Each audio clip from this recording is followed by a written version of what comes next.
Welcome back, welcome back, welcome back. Let me get some thumbs up. Make sure you hear me good. My mic was off, but it's on now. So if you can hear me, let me get a thumbs up. Let me get a thumbs up.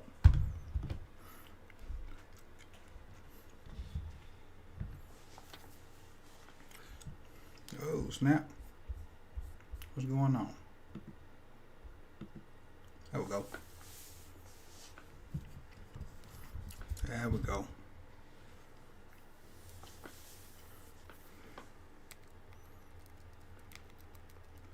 What's good? What's good? What's good? What's good? So, appreciate you guys being here. First of all, welcome to the show. Questions with Coach, Tuesday edition. This is May 12th, 2020. We got a couple questions. Got somebody that's going to join us to talk about some former draft picks. Well, not some former draft picks, some former draft classes. Then, we got few other little housekeeping things we need to do before we get into that. First off, I want you to subscribe if you have not subscribed. If you're here, just randomly saw it pop up on your not your Instagram, your YouTube feed, hit the subscribe button and hit the bell notifications. That way, when I do, put out random videos about whatever, you'll be one of the first ones to get it. You'll be part of the noti game, so to speak. All right. Secondly, I want to appreciate. I got a new Patreon sub the other day. Don't know if he's in the chat box or not, so I won't put it out there. But if he's in the chat box, he know who he is. I appreciate it. Patreon is gonna have more stuff coming, especially as we get closer to the season. Gonna have some film study coming that's gonna be exclusive to Patreon. And so jump on over there if you want to support. I appreciate it. Some stuff's gonna be coming over there, and I'm also probably going to give away some merch Thursday. Thursday's my birthday. I'm probably gonna give away some merch for my Patreon subs. One from a Patreon sub and probably one for somebody that's in the chat box. So that'll be my birthday giveaway. We have a birthday show Thursday at 8 instead of 9. We have the birthday show Thursday at 8 instead of 9. So it's not interfere with Sonny and Joe Nubo. Alright, with that being said, let's get to our two questions.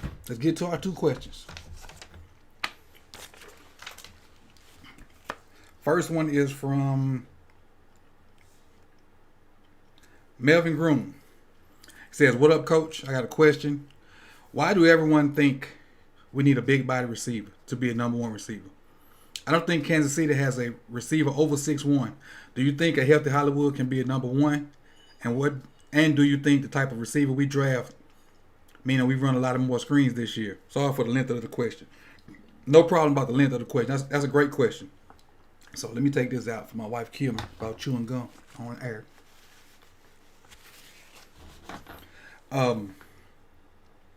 Everybody thinks we need a big body receiver. We don't necessarily need a big body receiver, but we need someone who's the threat of a jump ball. So I'm gonna give you a scenario. Say it's 2nd and 2, 3rd and 2 from the 2 or 3. You stick Boykin out there. So now you have a corner that's probably not going to be as tall as him. And if it's not one of your A1 top-notch corners, you're probably going to have a safety to kind of cheat. So the corner's probably going to play outside leverage to try to take away the jump ball. So in that case, the safety or some kind of outside linebacker has to take away the slant. So with that being said, now there's two guys out of the box, and you're trying to run the ball with 10 versus 11. I'm sorry, not 10 versus 11. 10 versus 9. 10 versus 9, because they have two people trying to take away slant or fade. Now, you put a smaller guy out there, you just man him up face to face, and the DB is probably close to the same size, if not bigger. Then you're playing 10 on 10 in the box, because that guy can just line up, head up, and react to whatever the receiver runs. But we don't have to have a big body receiver. We don't. It just helps to have a guy out there that can catch jump balls in that situation.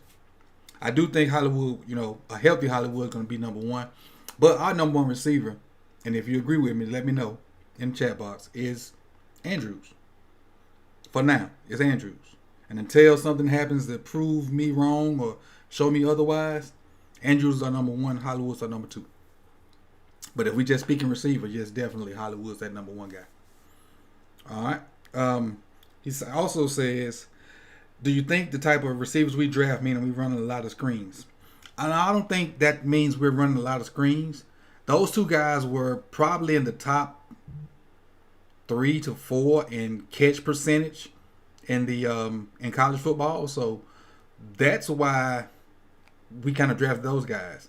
They're not necessarily outside guys. They're slot receivers that can help us do different things in our offense. And screens probably is going to be a bigger part of our package, probably, because it's a numbers game. Get people out the box so we can run the ball. So if you have to throw a bubble screen every now and then, or a receiver screen, or a noun route, so be it. So yeah, I think the screens probably definitely going to be a little bit more, because we probably saw 5 screens all year, if that. If we saw 5 screens. But that's the answer to your question, Melvin. I appreciate you sending it in, and let's go on to the next. Next question is from Buck Browning. And he said, hey, Coach, could you talk a little bit about Lamar's play action ability? All right. Lamar's play action ability. So the way we run the ball, any kind of fake with Lamar, let me see if I can do this. And I'm probably going to be unorthodox doing this. Let me back up. So any kind of fake with Lamar riding the guy out, or turning around faking, let me do it this way. Turn around faking the handoff. The defense has to react and come up. The defense has to react and come up. Any kind of fake with him doing one of those two things, your linebackers got to respect it because we run it so much. Now that gives him that intermediate to short deep route open. Those are the throws he got to hit. Those are the throws he got to hit. With our run game so strong, play action is going to be, I mean, even a fake by him, stepping forward and stepping back. The linebackers got to react to it because it could happen at any time. So he has to be able to hit the throws over the dropping linebackers, but before the safeties can convene on it. That's what he has to get better at. And everybody says the outside throws. Outside throws are the toughest throws to hit. They are. Fade is and the go is the lowest percentage pass in football, period. High school, college, NFL. And everybody talking about throwing the deep ball, and it's the lowest percentage throw. So if you can hit those intermediate balls before the safety, and if you hit it, if you can put enough on it to where the receiver can get it and find the safety before he gets hit, that's even more. Because if you make the safety miss, who else back there? Play action does that. Play action does that. And the fact that he can stretch and maybe, pull up and throw a slant off of the, with the alley guy coming down, or he can turn his back to it and fake and then boot out with it. It's a ton of things Lamar can do with his ability, because you got to respect, 1, him running the ball. 2, any one of those 4 running backs we got running the ball. And then 3, when you're up like that, you got Andrews crossing the middle or running the over routes. You got Hollywood maybe running posts or whatever. You got Snead that can run the whip routes. And now you got 2 other guys that's faster than Snead that probably can run those whip routes even faster. So there's potential there to have big plays in the play action game. Potential. But we have to run the ball first. Running the ball has to be priority number one. It's got to be. That's why I was initially upset about us not getting a interior lineman early. But the fact that, we got 6 guys that played last year. You pick up Fluker. Then you got some guys that can kind of work in later on in the draft. So I'm not as worried as I was on draft night. I feel a little better about our run game and what we can do. Now keep in mind, You have to calm down. Fluker is not Yonder. Yes, he had some penalties in what was that, Seattle?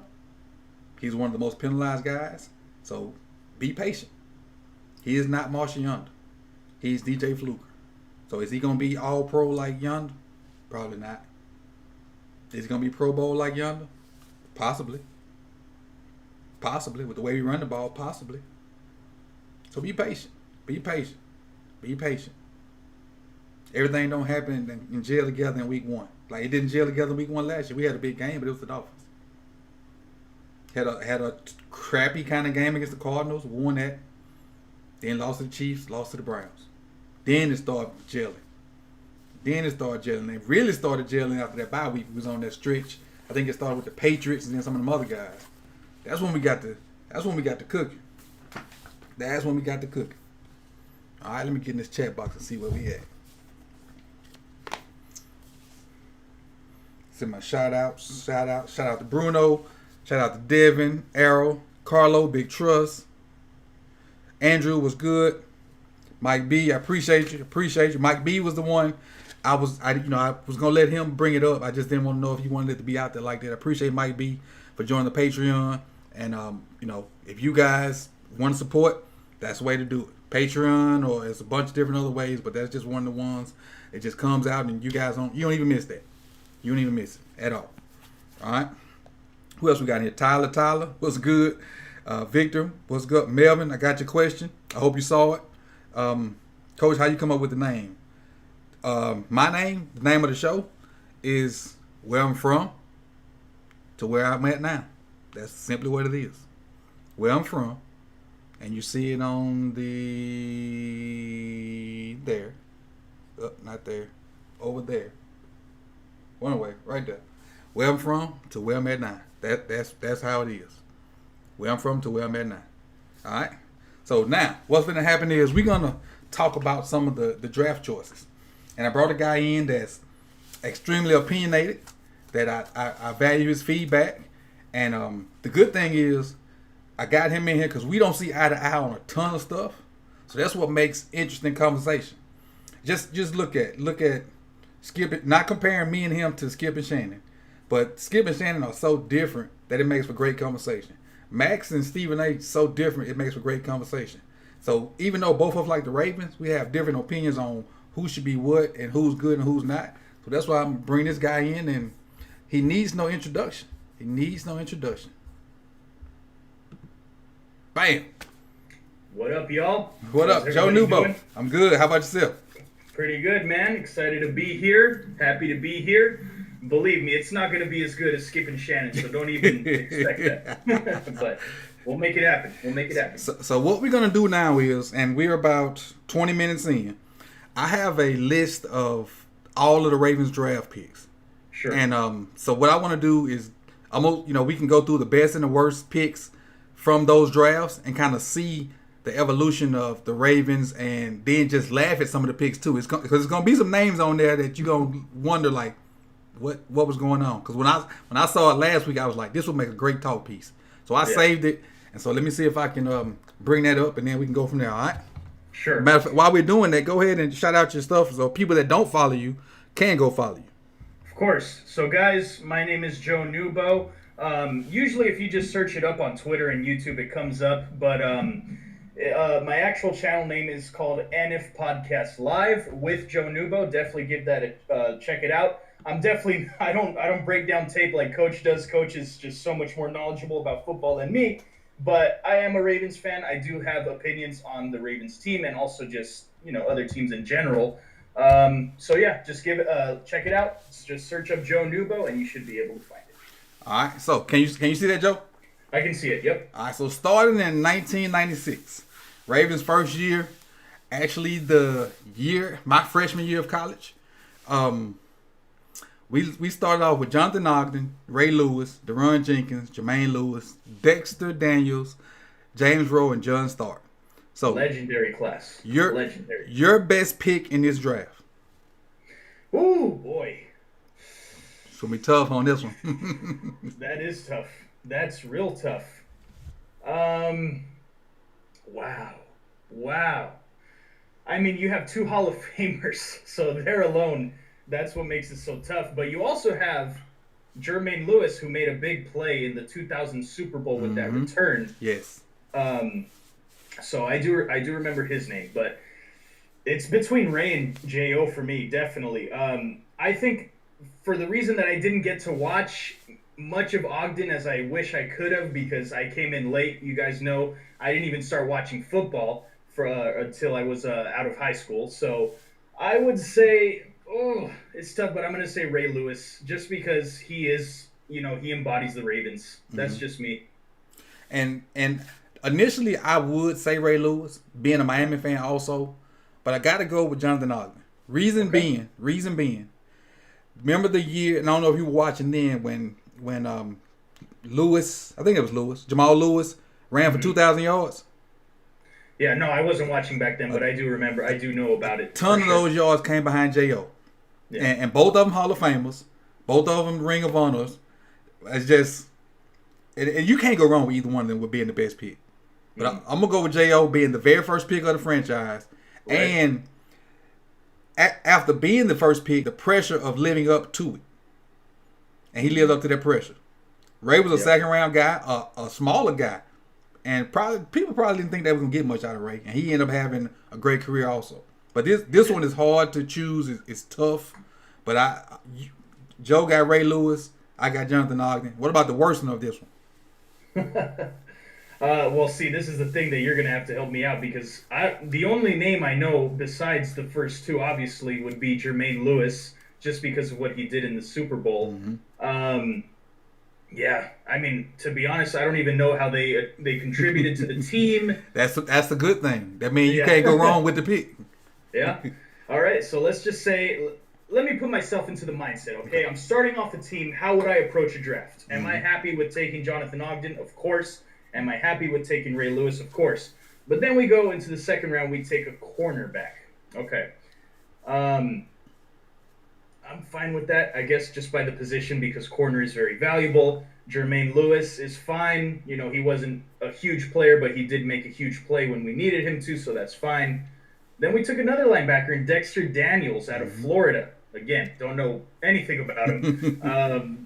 James Rowe in the sixth, and John Stark. Okay, John I Stark's a get great name. it is. Yeah, I mean, you know, for the Kings of the North. But anyway, um, I guess I would say Dexter Daniels just because I don't know, taking a linebacker in the sixth at that point. Mm-hmm. Yeah, I don't know. I wouldn't be a fan of that. I would probably look to address the offensive line. I'm a big offensive line believer that you have to build in the trenches. So I agree. yeah, I went John Stark simply because Trinity International is a small NAIA school in Deerfield, Chicago. And the reason I know all this is because one of my friends used to work there. So I ain't this huge guru on Trinity International. That's the only way I know this. So I'm going to say yeah, John Stark because he came from a small school that's barely on the map. hmm, All right? So we ain't fair gonna, we ain't enough. gonna, That's fair. we ain't gonna waste too much time on that because we got a good ways to go, especially if we want to get to the meat of it. Oh yeah. So let me scroll down a little bit. Guys, I'm gonna have so many more opinions when we actually start getting to some draft classes that I know. Just don't worry. But So for now, let's do this. I'm gonna be an idiot. So Let's just go with these early picks. The yeah, that's best, the fine. best. We just go with the best and try and Okay. keep it rolling like that. I mean, I think it's clear. Peter Boulware, classic Raven legend. Well, obviously wasn't as big of a legend as some of the other guys like Ray Lewis. You definitely don't think of Peter Boulware first Right. as one of the first Ravens when you're talking about classic Ravens. But he's definitely up there. I think he was a very good player. So just from looking at the rest of the names, I don't really know anybody else. So I'm gonna say Peter Boulware is the best pick for sure. Okay. And since I'm on StreamYard, but I'm technically not doing StreamYard, I gotta kind of stop for a second and salute Asmodeus. There you go. For the super chat. So that's all that Yeah. super chat mono we gonna go from here on out because the way I'm doing it, I like OBS, but StreamYard is good for bringing people in. So that's what we got with that. Now back to it. I just ain't want you to think I left you out, Asmodeus.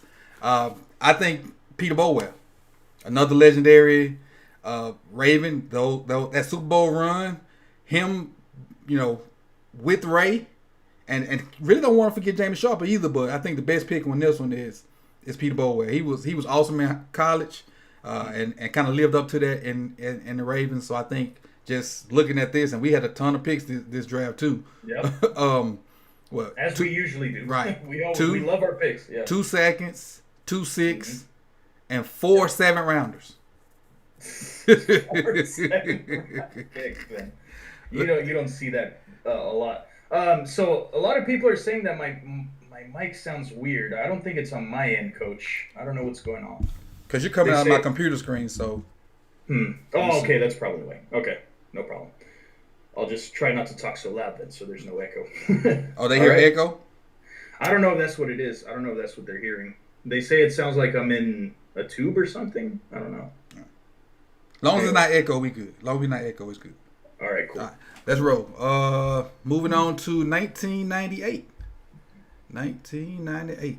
Which is, and one of these drafts are super thin. Is it this one? Let's see. Yeah, because we know Ozzy, man. You know he loves his picks, but this one definitely. Wow, yeah, we didn't even have a third or a fourth. Right. Interesting. So I'll go first on this one, and to me, it's obviously Dwayne Starks. We've been hitting on the first rounders so far. Yep, definitely. That's definitely the pattern. Dwayne Starks as well is one of those classic Ravens that you may not think of him first, but he is definitely one of those top classic Ravens. But yeah, I mean, it's a shame that I just don't recognize any of these other names. But it's good that the first rounders have actually panned out. So right, that's the key so far. Yep. Because think about it, we still, in this time, we got to pick guys from other teams because we were a franchise team. So it wasn't all just rookies. We were able to, they were able to protect, I'm not sure how many people, but then the Ravens could kind of pick 2 guys off each team, leading into, but maybe 2, if not 3, leading into that first round. But they were able to protect the top 15 or 20 guys or something like that. And so even though you're really getting your first round picks, these other names are not necessarily panning out. That's how we were able to beat them. Because if you think about it, Super Bowl was 3 years away from 1998? So we were able to build on that. Yep. Antonio Webb said that Patrick Johnson had hype but was trash. Now, we have a pick later on that had plenty of hype for me, but ended up being just trash. Yeah. Let's move on to this other side. That's what happens. That's why I hate to get all hype on these guys, because then they end up being... I actually like, and I know I'm jumping ahead here, but I like the Brashad Perriman pick at the time we made it. And look how that turned out. Good thing Ing Raven isn't here. But anyway. 1999. Yep. McAllister. So these are all our picks, so we only had 4 picks. This is the one I was thinking that was really thin. Yeah. Interesting. And we hit on 3 of them. Yeah, I actually recognize 3 of these names. I know Mulitalu just because of how he always calls us the Ravens family when he makes our picks, so I know him. McAllister, of course, you're going to know him, one of the best Ravens corners.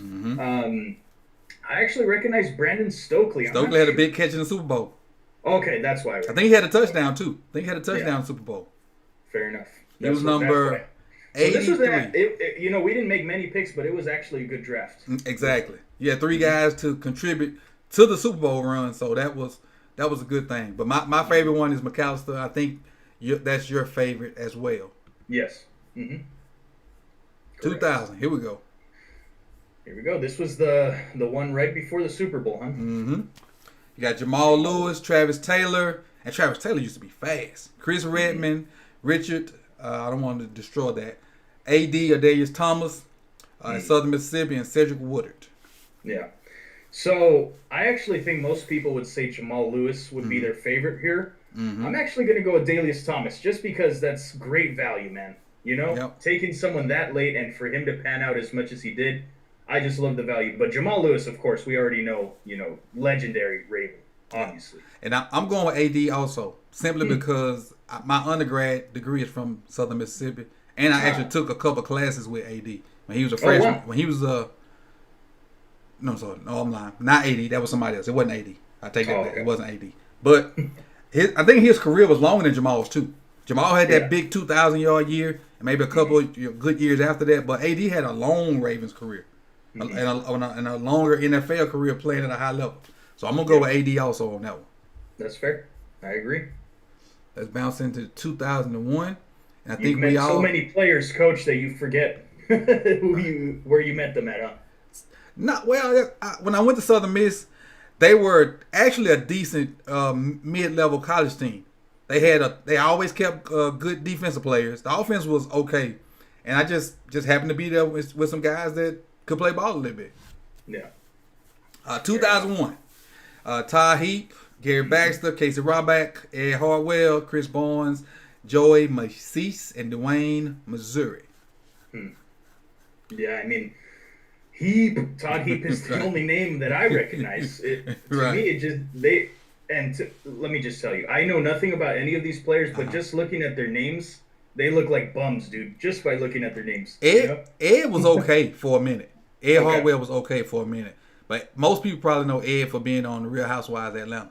Oh, okay. He was a husband. Nice. Yeah. But so Ty Heap is unanimous on this one. I would say so. And Ed played a little bit, but Ty Heap is probably, if not for injuries, would have been headed for Hall of Fame. Sure.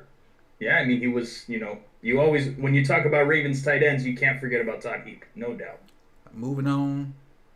We hit 1998. So we go to 2002, I believe. There we go. Ooh. Do I even need to stop here? No, of course not. Ed Reed. I think we know, yeah. I Ed mean, Reed. obviously. Yeah. Ed Reed.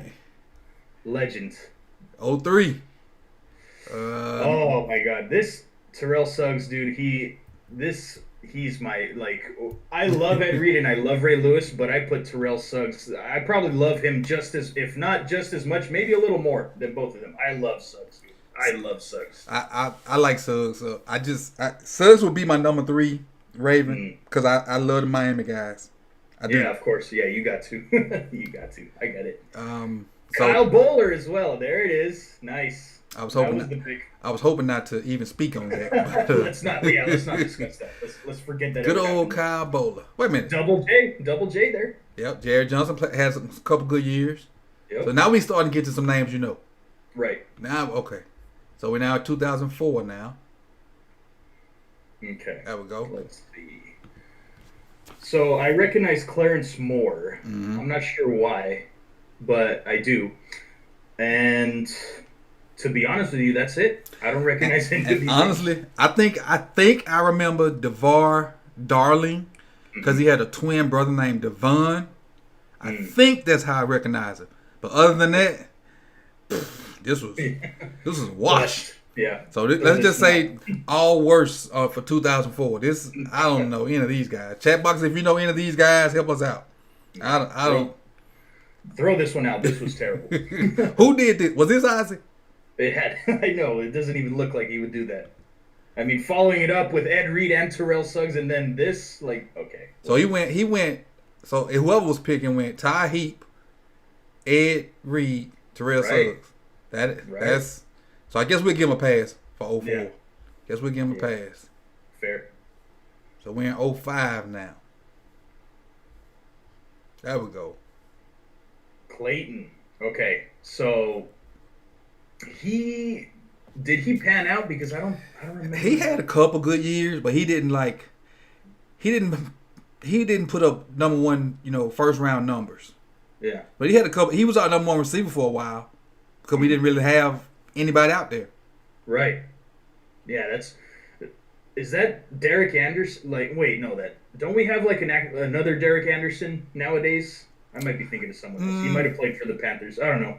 I think Maybe that is him that played for the Panthers. I think that's him. Oh, okay. That bagged up Cam Newton for a while. Yeah.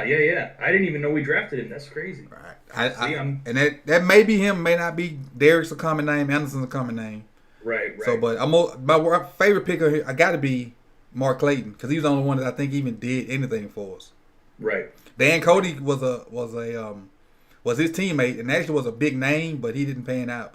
And it's tough when you at this time when he come on the field. It's Ray's already there, AD's already there, Suggs is already there. So it really wasn't no place for Dan to really play. Yeah. Unless he just came in and was game busters. 06.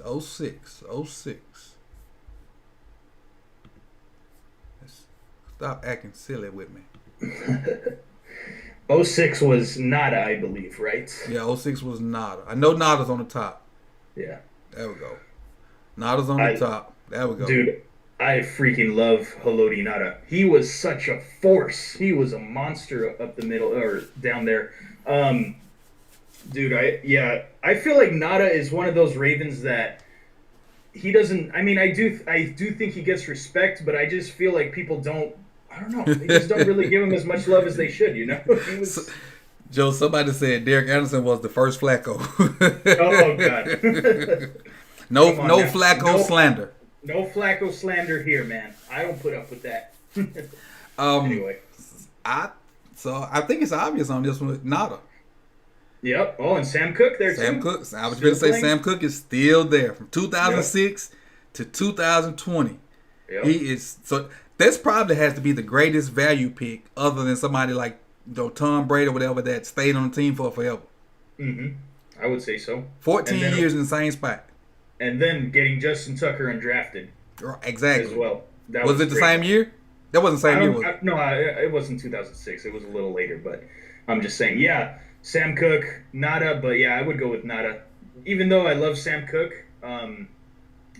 and some people call him Cock, it's Cook, okay? I think I made a mistake and did that Friday. Yeah. All right. 2007.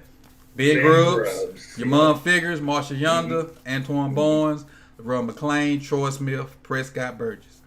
As a whole, this ain't bad. As a whole. This is a good class. Yeah, this is a good class. I'm still going to go with Yanda, though. Mm-hmm. I mean, I love Yanda. I named my dog after him, as some of you guys that watch my podcast know. And to get him in the third round and for him to be a first ballot Hall of Famer, no doubt. Yeah, I think that as good as, the rest of these players were, I'm still going to go with Yanda just because everything he did. And Yanda's a no-brainer for me also. But I do want to share a LeRon McClain moment.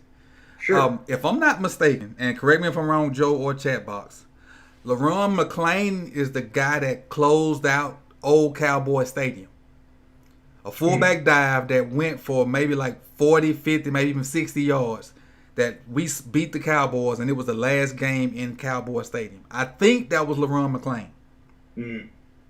But I know the Ravens did close Old Cowboy Stadium with a victory. Yeah, I know that for sure. I'm just not sure if it was McClain, but yeah. And Troy Smith stayed in a while. This is a good class. Troy Smith played in the league for a while. Troy Smith, yep. Yeah. Yamon Figures was extremely fast, but didn't pan out. Yamon Figures was Mike Wallace before Mike Wallace. Okay, fair enough. That's all you needed to say. I understand now. 2008. Let's see. There we go. There he is. There's our boy, Joe Flacco. Hey man, I am a big Joe Flacco guy. I do not put up with any slander of Joe Flacco if they come on my channel. If they say anything about Joe Flacco, it is unacceptable. But seriously, man, I mean, Joe Flacco, I love this guy. I also was a huge Ray Rice guy too, man. It's just a shame, what he had to do there. But yeah, man, I think just in terms of the most success out of any of these players is definitely Joe Flacco. Without him, we don't win a Super Bowl. Right. I don't care what you guys say, man. That's true. And I'm a proponent of Flacco after the Super Bowl because before the Super Bowl, Flacco was probably the greatest teammate, facilitator, game manager, and then that run he had in the Super Bowl can't be denied. Well, the Super Bowl year, it cannot be denied.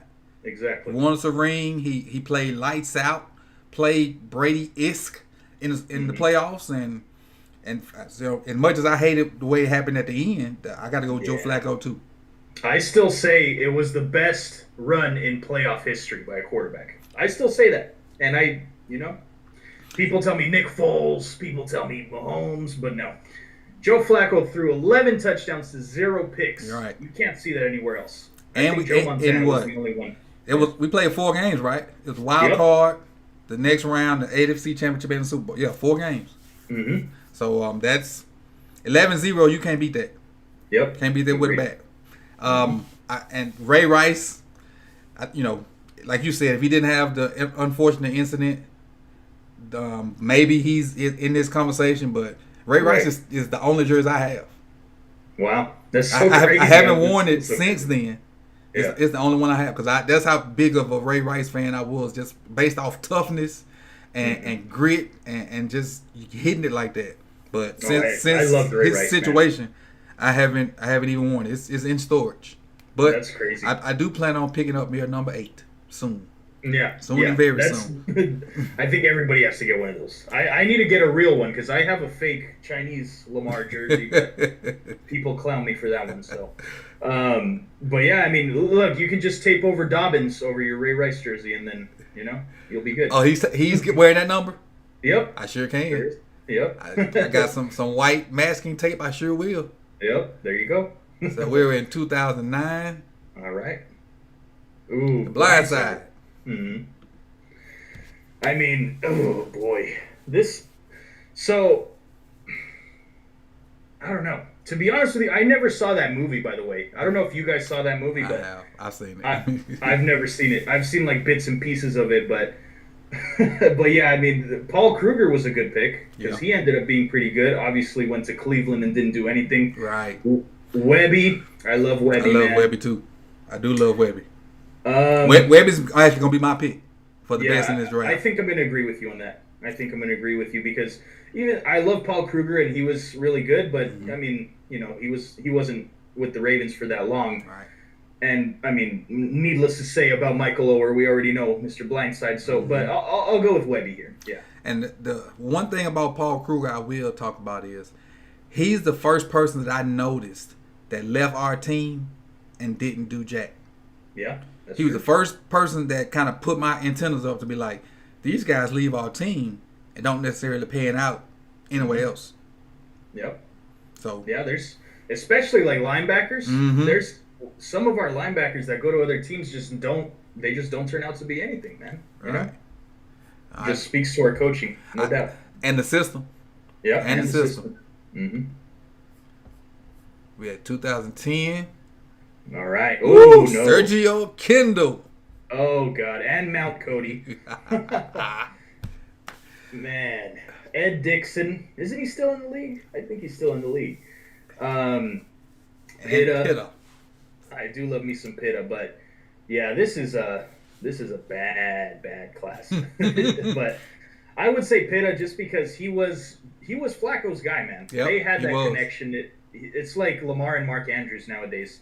Probably even stronger than that, to be honest. Pitta was Flacco's guy. It's just a shame that Pitta could never stay on the field. Right. Always hurt, man. That was the biggest thing. But yeah, I would say Pitta here. Pitta being hurt was the reason Ed Dixon got a nice little contract, second contract with another team. I want to say it was with the Panthers, maybe.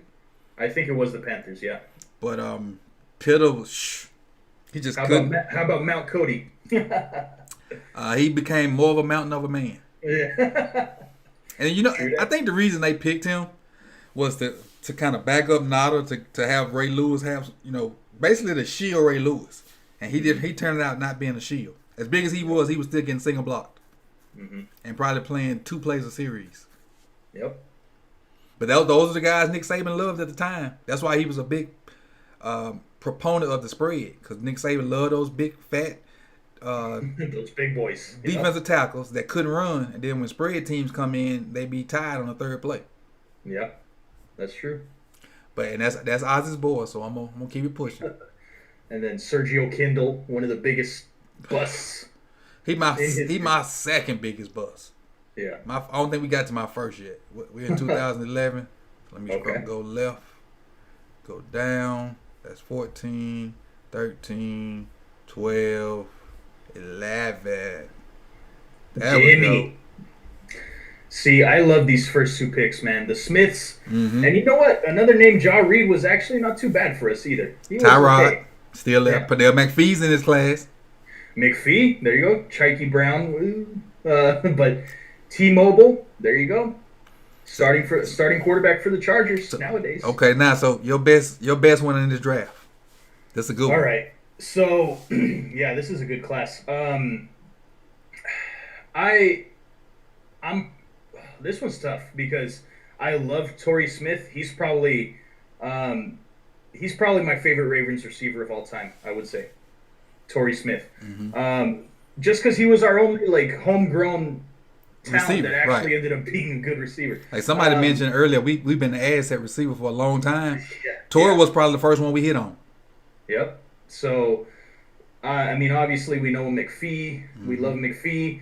I'm gonna say Jimmy though, man. Jimmy has so much talent, Right. but we know what's wrong with him, man. He just can't stay on the damn field, Hmm. which is his biggest problem. But he would be considered a top 5 corner year in and year out if Right. he could just stay healthy. Right. So from 2011, well, let's say 2012 to maybe 17 or 18, he would have been your top five corners. Yeah. Jimmy would have been your top five corners. But Mhm. just and it's so hard to pick a number one out of here because we just talked about Jimmy. Mhm. Torrey had a great Ravens career. McPhee we just re-signed. Yep. Tyrod's still playing. Yep. This a good class, but It is. Yeah. I'm a I gotta go with Jimmy. Okay. I gotta go with Jimmy. Fair. But what Torrey did for us was crazy because Torrey would blow the top off the coverage, which Mhm. allowed us to run the ball. Oh, and those DPIs were so Right. that's what got us down the field, man. Yep. A lot of those games. Yeah. He was the pass interference king. Yeah. Didn't he catch. was. He didn't catch a lot of. Well, he caught a bunch of deep balls, but the ones he Yeah. didn't catch, he was some kind of way made it to where the cornerback ran into him or he flopped or whatever. He had probably had just as many yards with PIs as he did catches. Yep. Yep. So I went with Jimmy, and did you pick Torrey? I think just to be on the contrary, I'll go with Torrey. Sure, I'll go Okay. with Torrey. And just so y'all know, pick 165 in 2011. We just re-signed. That is the same Pernell McPhee. Yep. And Tyrod is still and probably finna have his first starting job. Like that's significantly his in Los Angeles. Is it Los Angeles? The Chargers, With yep. the Chargers. Unless and did they pick Herbert? They picked Herbert. So unless Herbert beats him out. I would rather. Yeah, I would rather play Tyrod if it's my team. But 2012. good class. So 2012. This one's not bad actually. This Right. one's not a bad class. So we got Courtney Upshaw, who I don't think he was ever like as good as we might have thought he would have been, but Great college he definitely career. he had some good games, and he was a hard hitter, dude. That's the one thing you can remember about Upshaw. What happened to Upshaw, man? He just kind of like Fell off. fizzled away. Yeah, Did he not go somewhere else and not pan out? I don't. Is think he in so. that I mode? don't know. Guy, let us know in the chat. Did he end up signing with another team? Because I really don't remember. I really don't remember. Yeah. And but my biggest bust is in this draft. Really interesting. Yeah. And Let me see if I can guess. Would it be Gradkowski? no. Oh, okay. Just look at the college names. Okay. Tommy Streeter. Tommy Streeter. Okay. Tommy Streeter was part of this heralded Miami recruiting class that all came from the same high school, Miami Northwestern. Mhm. Tommy Streeter was like 6'6", could run like a 4.3. Somebody popped in. I don't know. Did they pop out? I guess they popped out. Yeah. Okay. So before I go on. Bam. Yo, There Bam. he is. Team Going keep on, it clean. So look, word of to the wise. Perfect timing. I don't know Perfect. what was going on in the chat box because I've been kind of talking to Joe. If there's any kind of foolishness in the chat box, it's team keep it clean time. All right. Keeping it clean, baby. So what we're Look, talking about he- for time's He sake. did go to the Falcons, coach. Okay. yeah. Upshaw signed with the Falcons, man. And then fell off the map, right? Exactly. Oh yeah. Then he disappeared, man. That's so we talked about that with. I told him it was Kruger was the first one that I realized the outside linebacker DN guys leave the Ravens, then fall off a cliff. Mm-hmm. But we're doing the best pick in each draft. We were doing best and worst, but it was so many we just started doing the best. And so right now, when I was telling my Tommy Streeter story, so that's where you kind of fell in there. But Streeter was a part of an amazing class from Miami Northwestern. It was like 7 or 8 guys all signed with Miami, and they just came in and supposed to brought Miami back to what they were. Didn't happen. And then when he came in the Ravens, I'm like, okay, Tommy gonna get his stuff together. You know, a different system, a NFL, a high quality NFL caliber organization. bam, right back off the cliff. Hurt my heart. But who was your best pick in this draft? Anyway. I'm gonna say Kelechi Osemele, and I know Gino Gurkowski, he's still going too, but I say Kelechi Osemele just because of the not only the longevity that he had ever since the draft and post Ravens, but he was an impact player. He was an impact player. He got the big deal because he was that dude. Mm-hmm. He was with the Ravens for like, I think, 4 years, and then he went to the Raiders, got paid big money because Ravens wanted to be cheap, but that's cool. He got paid big money from them, and then he ended up going to the Jets. Yep. And now he's a free agent currently, but I'm going to say Kelechi Osemele out of this draft. Wasn't Kelechi one of the guys rumored to maybe come back? A little bit. It was like little baby rumors and whatnot. Nothing crazy, but little baby rumors. It's 2012, so let's bump on down to 2013. Mr. KO. But hold on. Before we move on, let me say my favorite because I didn't get a chance. My bad. So you look at these and they're pretty good names, but I'm gonna go off the grid here, man. I'm gonna go off the grid here. I don't know if this is allowed, Coach, but this is when we took Justin Tucker, undrafted. So if that's allowed, I'm gonna say Justin Tucker was the best pick in 2012. Hey, it is. Yeah. It is. I think Tucker was in the little graphic I showed for Friday. All those UDFAs were in there, and I talked about it. And when we get to the end, if time permitting, I'll go back to it and let you guys see all the UDFAs we picked. Are not that we picked, that just the list. You'll be like, this is a pretty good team. Yeah. Bumping up to 13. Bruno saying, is KO the only Pro Bowler on this list? I don't know if Upshaw ever made it. I don't think so. This is not a bad. This is a. Yeah. Here we go. Yeah. 2013. It's not a bad list for Bus right here. Did I say that? Oh boy. Draft, man. So we did have some good values in the later rounds. B. Will, Juszczyk, Wagner, Jensen, Copron, Lewis Moore wasn't too bad. Don't bump over those first two. But yeah, obviously everybody's going to remember this as probably the worst draft that Ozzie had, just because of Matt Elam and Arthur Brown. Arthur Brown wasn't terrible, but he wasn't, what we were hoping for.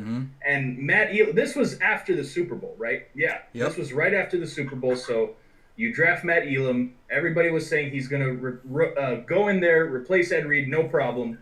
And then we drafted Arthur Brown as well. Yeah, this was, needless to say, this is terrible. Arthur Brown let me down twice. Because he was at Miami initially and then came to the Ravens and did the same thing. So who was your pick, though, Joe? All right, so I think I'm going to go with B. Will, just because he's been on the team for the longest. I love Juszczyk, but Juszczyk is gone. I liked Wagner. He's gone. And I like Jensen, too. I loved his physicality. But I'm going to go with B. Will. He's been on the team for a while. Raven? Wow, you can go quite a few different ways here. Right. You understand the B-Dub pick, Big Baby. Juice, of course, still kicking. Well, not even kicking. He's still rocking, man. I can't even say kick. That makes it sound like he's on his last leg.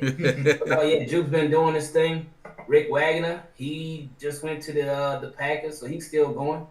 And of course Ryan Jensen on the Bucks. And even John Simon.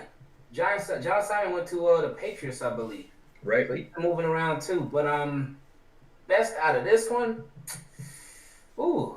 See, okay. Joe went off the grid a little bit, so I'm gonna go a little bit off the grid too, man. So he went undrafted, but I'm gonna go drafted, but I'm gonna go offense and defense, sort of cheat the system a little bit. My favorite offense in this draft was Juice. Favorite defense, it's just pretty much all defense for the most part. But favorite defense was Big Baby and Brandon Williams. Okay, fair enough. I'm gonna go Juszczyk. I was a huge fan of Juszczyk when he was here. Secretly a huge fan of Juszczyk still. Definitely the way Shanahan uses him, because he's not just a blocker.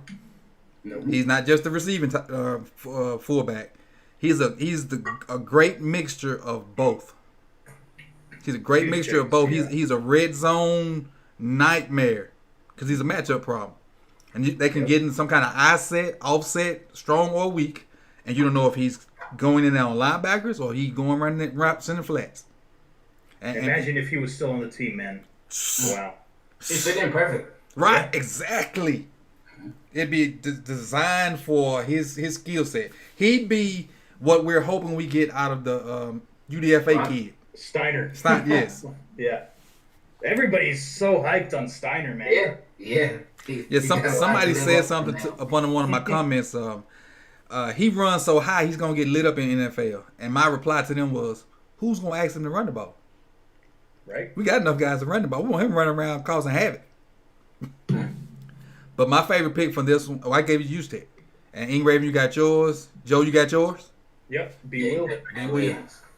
All right, moving on to 14. So now we get into some names that maybe still around, maybe even still on the team, or just left the team. Right. Oh wow! I didn't even realize that Terrence Brooks got drafted with C.J. Mosley, man. Mm-hmm. Oh, this was a nice little draft right here. Right. This was pretty good. Urban. Don't forget about Crockett Gilmore either. Cabanero. I thought he was gonna make it.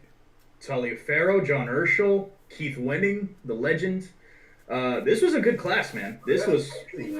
I would say this is one of Ozzy's best for sure. Because Jernigan wasn't no slouch now. Jernigan was pretty darn good in college. Yeah, I was upset when he got traded, man. I go first on this one. Mine is CJ. Yeah. See, I mean, we got depth and quality depth in this draft, but CJ stood out. He filled in when Ray left, and actually it ended up paying off for him. Got a big contract. Mm-hmm. Yeah. I'm gonna have to agree. I mean, I'm a big CJ Mosley guy. We'll see what he does on the Jets this year, but yeah, I'm gonna go with Mosley for sure. Yeah, I think that's pretty much the consensus, man. CJ Mosley, he the one that stands out the most. But yeah, like y'all said, Ravens got a lot of depth from this draft, man. Right. Mm-hmm. Wow. This was a good class. I really thought Cabanero was gonna be that Wes Welker type dude to come in and give us that like for a long period of time. Not for long. Not for long. That's what it's saying. And the saddest part about Campanero's career with the Ravens was how it ended. In the game where he was literally walking off the field. Oh yeah. Tripped and got injured, man. Yeah. So sad, man. He tripped over. I don't know what he tripped. He tripped over something, and then his shin exploded. Oh, here we go. Huh? Here we go. Here we go. IvanEvans. What? Start off, man. Go ahead. Well, best pick for the Ravens was Zadarius Smith out of this draft. Mm-hmm. I know they did reach a little bit with Perriman because of that speed. And didn't work out in the long run. Well, with Ravens, it didn't work out. But yeah, best pick for them was I'm gonna do offense and defense. Defense, Zadarius Smith. Mm-hmm. Oh, I didn't even see Nick Boyle right there. Yeah, still there. Delaware Blue is it Blue Hens? The only one still I there. was about to say Buck. Yeah. Why you thinking? Not this year, but my first 3 years here in Florida, I worked at the school Buck went to.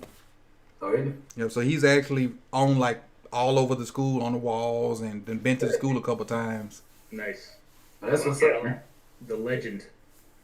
Yeah, Buck was cool, man.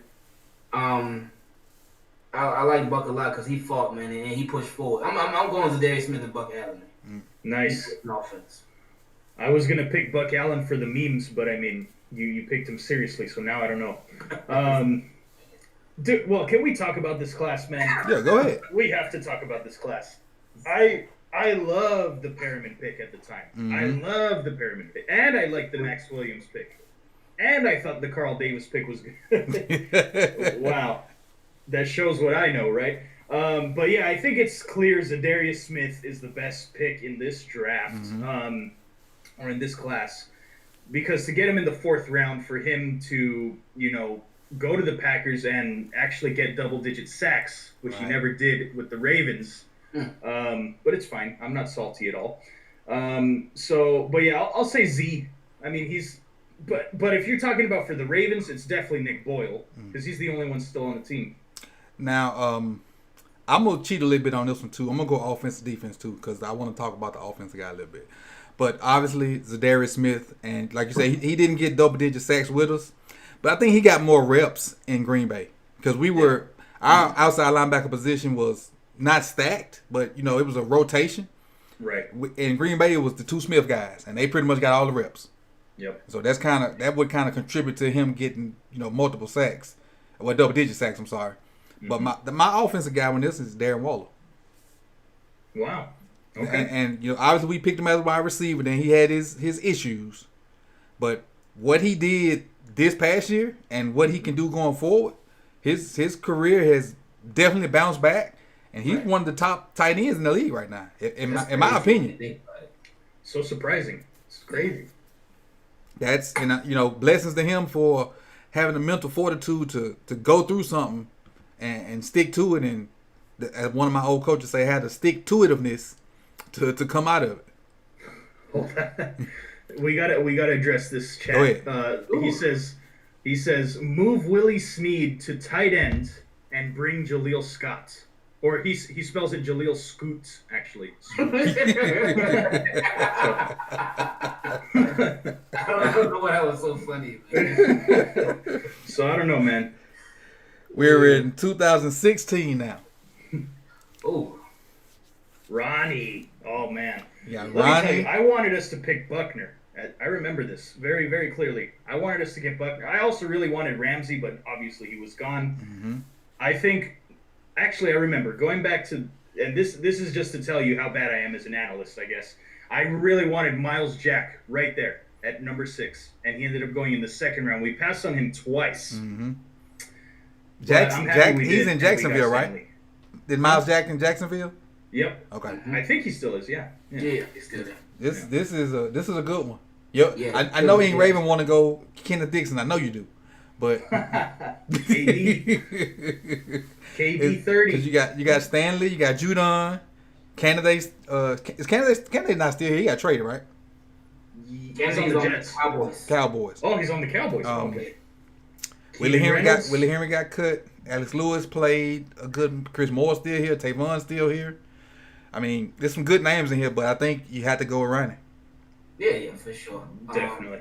It's a very impactful draft. Mm-hmm. Kaufusi never got to do anything with the Ravens. I think last I heard he went to the Jets. Obviously, Camille Correa, they had him playing out of position. But besides that, Tavon Young, Chris Moore, Alex Lewis, Willie Henry, Kenneth Dixon, Matt Judon, Maurice Kennedy, all contributed a lot. Right. Mm-hmm. They all contributed a lot.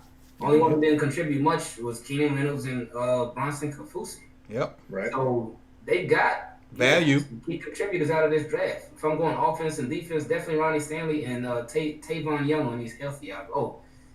Matt, I gotta go Matt Judon, I guess. Yeah. But of course, I feel like Tavon has made more plays than Judon, but Judon has been more consistently healthy than Young. But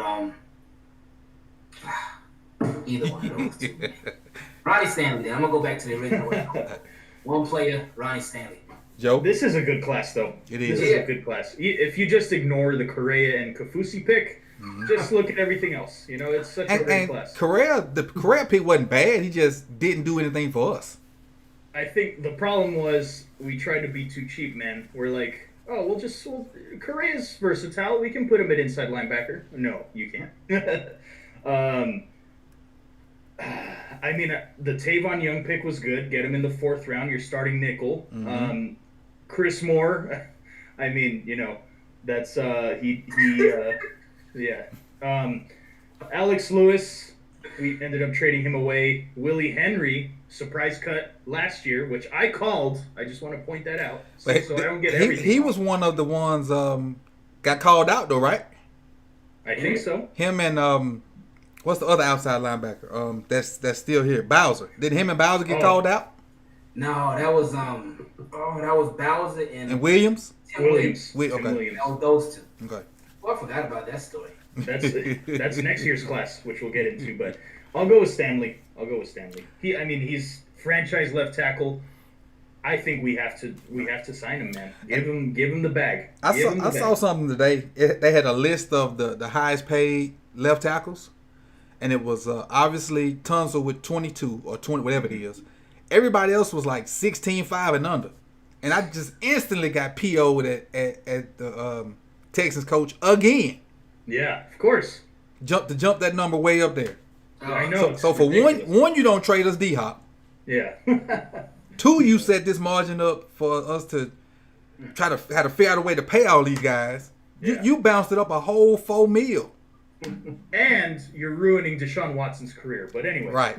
I didn't think about that, but you're definitely right. Yeah. Because his years where he has peak performance as far as his youth, they're gonna be gone soon. So you better get him an O-line because he ain't gonna better move around like that forever. Exactly. And especially who's now, Chris Moore? Cliff is asking, who's Chris Moore? What do you mean, who's Chris Moore? He's the guy that didn't stay in bounds last year against the Browns, bro. He's the one that. No, that wasn't Chris Moore. That was number 11. That dropped that ball that would have scored. He's a good gunner. He is that. Wow. So we got Marlon Humphreys, Tyus Bowser, Wormley, Tim Williams, Nico Saragusa, Jermaine Luminor, and Chuck Clark. Wow. Great value. Looking back on it. I mean, Hump is the obvious choice here. But when you look at this class, great value. It is much out of them, man. Well, we didn't. I mean, Chris Wormley, obviously, and Tim Williams. Nico, I actually thought Nico Saragusa would be okay. Hey, Illuminor. See, that's a name I haven't thought of in a long time. But yeah, I mean, just looking at the top and the bottom, Marlon Humphrey and Chuck Clark are great picks. Right. Great picks. I mean, and Bowser is going to have an opportunity to play more this year. He just got to beat some guys out. Contract season. He has to ball out. He has to. Yep. Wormley was a good rotational guy for us. Yeah, he wasn't bad. Yeah, he was solid. Did Nico play in the XFL this year? He did. I saw him live on the last XFL game of all time. Well, that was you. I got it from then. Oh, that's the one you went to? Yep. Wow. The last game, and I didn't even know. Crazy. Right. And then Chuck Clark came in, and what he did this year, you can't put a price on what he did. Taking that green dot and going. I was very impressed by Chuck Clark. Yeah. For him to just step in and get the mic and just take control, and I don't know if you guys saw that mic'd up episode with Chuck Clark. He's a leader, man, and I was surprised at how his leadership skills, man. Somebody was saying he was one of the smartest guys on the defense. That was Earl. Said that. Yeah. I mean, with everything with Earl, I can understand why he would call anybody smart. Anyway, shade. With Chuck Clark, I remember when they drafted him, the coaching staff, I remember just reading a lot of stuff about the coaching staff praising this guy and ranting and raving about Chuck Clark. And when he got in the game, I was like, okay, that's the guy. But yeah, he obviously this year, he got another opportunity and he killed it, man. Exactly. Came a long way, man. He did his thing, man. Obviously my pick is Marlon Humphreys, but like IvanEvans just said, I really have a greater appreciation for what Chuck Clark did because his glue won't go unnoticed by me for what he did for the defense. On top of a few other things going on. So did everybody get their favorite in this one? Is Marlon for everybody? Yeah, I'm gonna go Hump as well, and I was so hyped on that Tim Williams pick too. I thought he was gonna be something. Up until we cut him, I thought he was gonna be something. But I think if you're talking just pure value, it's definitely Chuck Clark. But yeah, my favorite, no doubt, is Hump. Easy. If just looking back on this from where me and Joe started up until now, there's a ton of Alabama guys that we picked up. Right. Isaac was going back to his roots. Oh yeah. He was going to his roots big time. Of course. Wrong button. You don't see any LSU players either. Funny. Let me see. Do I bounce over? I think I lost my place now. Uh-oh. 17. There we go. I just had to slide over. There we go. Oh. Is Siragusa related to the other Siragusa? No, I don't think so. He's not. Ooh, it's a ton of picks right here. Oh boy, Hayden Hurst. We could have had Derwin James. That's a ton of picks right there. 1, 2, 3, 4, 5, 6, 7, 8, 9, 10. That's 11 picks. So, never mind. I was gonna say Mark Andrews, but I forgot that we took Lamar. So never mind. So we on this one we're going to say everybody's second favorite pick. Yeah. Because we know the first. Yeah. The first is Lamar. Mm-hmm. So your second favorite pick on here. That's kind of hard. Mm-hmm. I love Zeus, man. I think that we got him in the third. That's such great value. Mark Andrews, of course. Averett, I'm still not out on. I know a lot of people hate Averett, but give him a shot, man. You know, he's a 4th-round pick. He's going to take some time. He might be all right. I also loved Kenny Young, man. I don't know what happened to him last season. He just never played the same like he did when we saw him the year before. Mm-hmm. But yeah, I mean, my second favorite is without a doubt Mark Andrews. I love Mandrews, dude. He's a beast. You know what? Oh, I'm sorry. Go ahead. I didn't mean to cut you off. No, I was just going to say Bozeman is a good value pick too. But Yeah. Who I want to be my pick I didn't realize that. is Jaleel Scott. That's who I want to be my pick. Yeah. I know, man. I wish he could be, but they don't want to give him a shot. So I'm gonna go with it's tough. It's Orlando or Mandrews. Yeah. It's tough. Mm-hmm. I'm gonna go with Mark, man, because Mark. Just like Oklahoma. Hey, that is right. Oklahoma. We're gonna go with Oklahoma in 2018. They did a lot on the right side of the line to help us in that run last year. Oklahoma just did some great things for us, and their contribution won't be forgot. And great picks from Oklahoma that year. Oh yeah. So I actually have a question. How do you guys feel now, looking back? How do you guys feel about the whole Hayden Hurst thing? Them drafting him or Right. trading him? Well, we traded down to get Hayden Hurst, and then you know what I mean? Because we had 16, I think, and then we traded down to 22, if I'm not misremembering, and then down to 25 to take Hayden Hurst. I gotta say, I was not a big fan at the time. I was not a big fan. I'm like you. I wanted Darryl. Yeah. I went to a Florida State practice when I first moved here, and this kid was out there. They were doing 7-on-7 drills, and he was covering receivers, running backs, and tight ends, all while talking to them like they were a piece of crap. So I'm like, at this time, I don't know who it is. Yeah. Like, man, this dude's good. So the next season, he has that breakout year at Florida State, and I'm like, that was Derwin. So Derwin is that new hybrid player that everybody's looking for. Like it's Derwin, it's the kid from the Jets, it's Chuck's Jamal Adams? Jamal Adams. Chuck Clark's kind of in that mold, but he's smaller than them. But they can kind of do multiple things. It's Isaiah Simmons. It's those kind of players. That's what Derwin is. So I think the question is, would we have gotten Lamar? Would we have had the picks if we didn't trade down? I'm not sure. Probably not.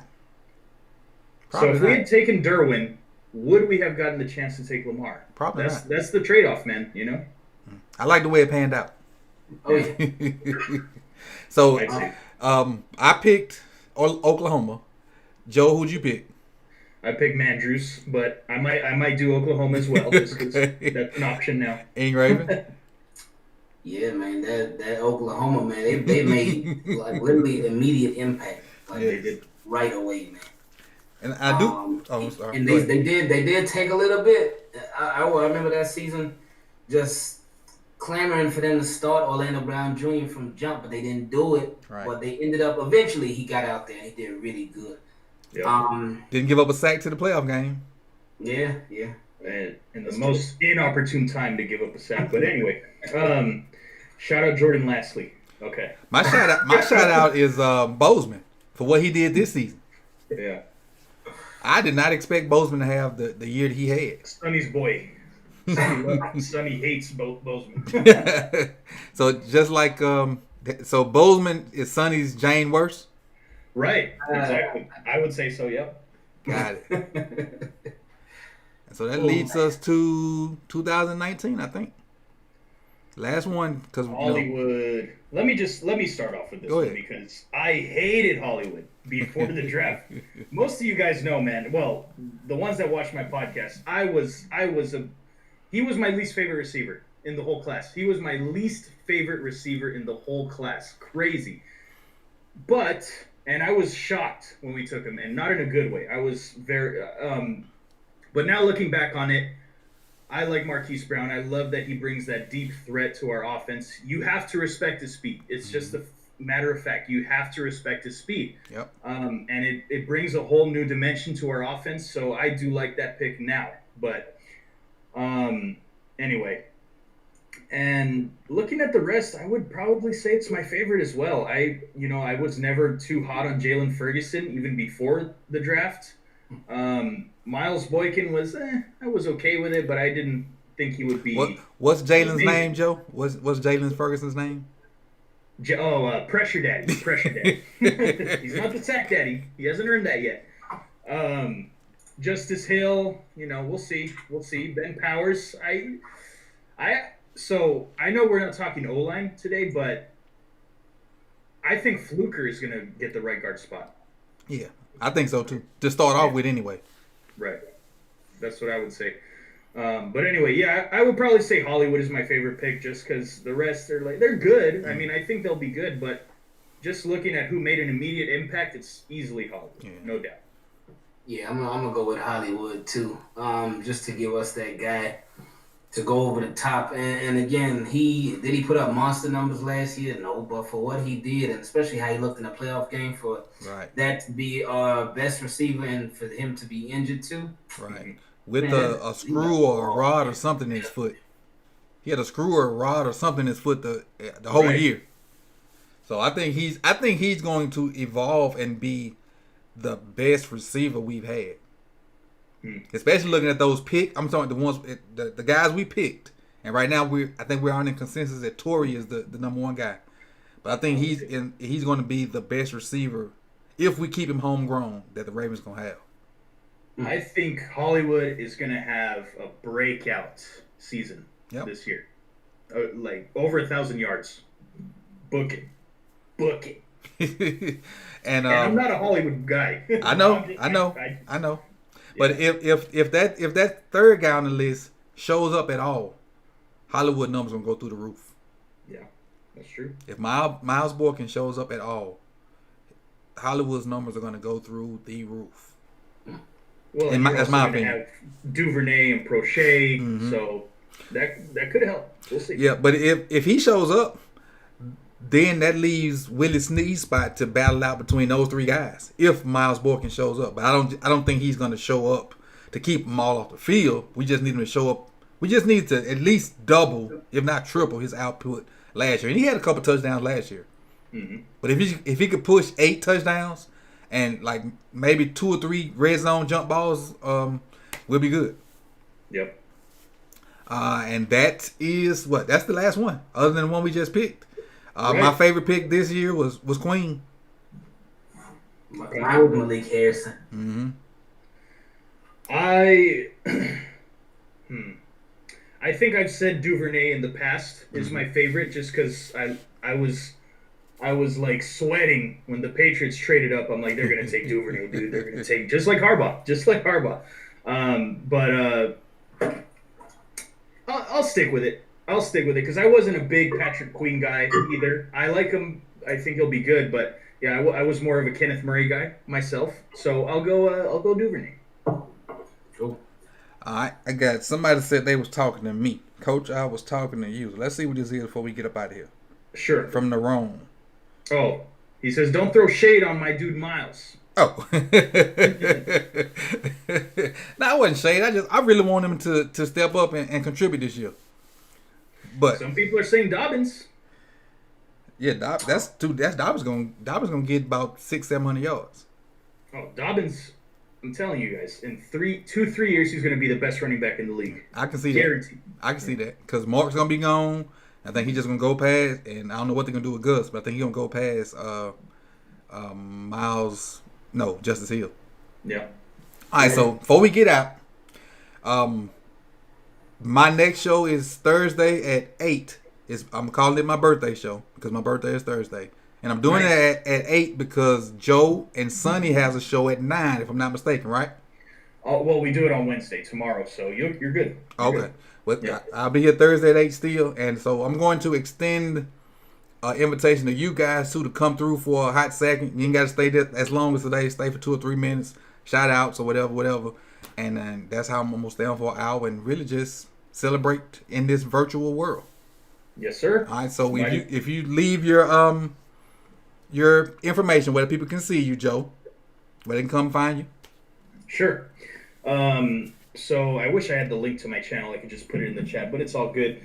Just search up Joe Nubo, guys. You can pretty much find it pretty easy on YouTube. Joe Nubo. It's NF Podcast Live with Joe Nubo. I do weekly podcasts, usually Wednesdays, with my guy Sonny from SCG Sports, and whenever I feel like uploading, to be honest, I have an inconsistent schedule. I also, on Twitter, Instagram, you can pretty much find me if you just search up Joe Nubo. So, Any Raven? Yeah, my channel, Engraving Vids, Team Keep It Clean. The YouTube, Twitter, Instagram, everything Engraving Vids. Daily videos about Ravens, of course, or just NFL period. Y'all know the vibe already, man. So appreciate you having us on, man. And for me, other than here, because you already know this info, on Twitter it's Coach Evans 9. On Instagram it's Sip the Tally Films, or just Sip the Tally, one of the two. And I appreciate you guys coming through and hanging with me for a minute. Everybody in the chat box, appreciate it. I appreciate you guys coming through. You could have been anywhere in the world, but you chose to be here with me. yep. All right, so see you when I see you. Peace. See you. This was a lot of fun. Thank you. Hold on 1 second.